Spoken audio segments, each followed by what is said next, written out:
રાજદ્રોહ case મામલે હાઈકોર્ટના આદેશ અનુસાર પાસ નેતા હાર્દિક પટેલે ગુરુવારે સુરત ક્રાઇમ બ્રાન્ચમાં હાજરી પુરાવી હતી। મીડિયા સાથેની વાતચીતમાં હાર્દિકે અલ્પેશ ઠાકોરને દૂધ અને દહીંમાં પગ રાખી રાજનીતિ કરવાની નીતિ સામે સવાલ ઉઠાવ્યા હતા।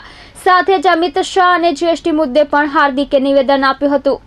હાઈકોર્ટના આદેશ અનુસાર રાજદ્રોહ મામલે પાસ નેતા હાર્દિક પટેલે 21માં ગુરુવારે સુરત ક્રાઇમ બ્રાન્ચ ખાતે હાજરી પુરાવી હતી। મીડિયા સાથેની વાતચીતમાં હાર્દિકે નિવેદન આપ્યું હતું કે જીએસટી મુદ્દે કાપડ વેપારીઓના પડખે જ્યારે ઊભા રહેવાનો વારો આવશે ત્યારે સાથે રહીશું।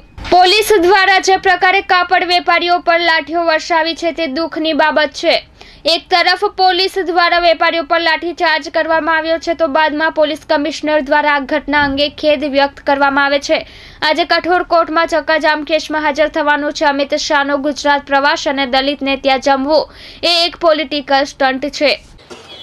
ગુજરાતની અંદર જે પ્રમાણે જીએસટીનું આંદોલન ચાલી રહ્યું છે અને સુરતની અંદર જીએસટીના આંદોલન બાબતે જે પ્રકારે કમિશનર સાહેબના આદેશ હોય કે ન હોય પણ જે લાઠીચાર્જ કરવામાં આવ્યો અને એ બાદ ગઈકાલે કમિશનર સાહેબે માફી પણ માગી તો ક્યાંક ને ક્યાંક કાયદાનો દુરુપયોગ અને પછી માફી માગવી એ યોગ્ય નથી। જીએસટીના મુદ્દે ઘણા બધા અહીંયા વેપારીઓના ફોન પણ આવ્યા છે પણ સમય આવતા વેપારીઓની સાથે જઈશું અને જોડે ઊભા પણ રહીશું।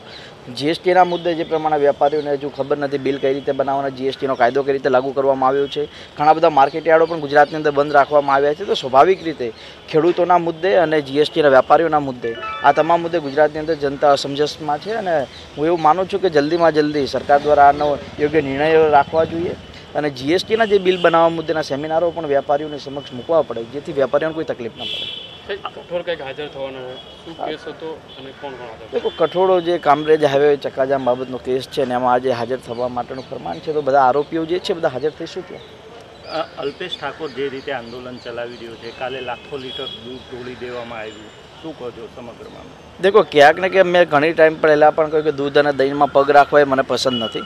સાબરકાંઠા હિંમતનગરની અંદર જે રેલી કાઢવામાં આવી જે ખેડૂતોના મુદ્દે તો સ્વાભાવિક રીતે જે રોડ પર જે પ્રમાણે દૂધ અને ટામેટા કે બટાકા ફેંકવામાં આવ્યા તો ફક્ત રવિ પટેલ ઉપર 327ની કલમ હેઠળ ગુનો નોંધવામાં આવ્યો, બાકીના કોઈ વ્યક્તિ ઉપર કલમ કે કોઈ પ્રકારનો ગુનો નોંધવામાં નથી આવ્યો।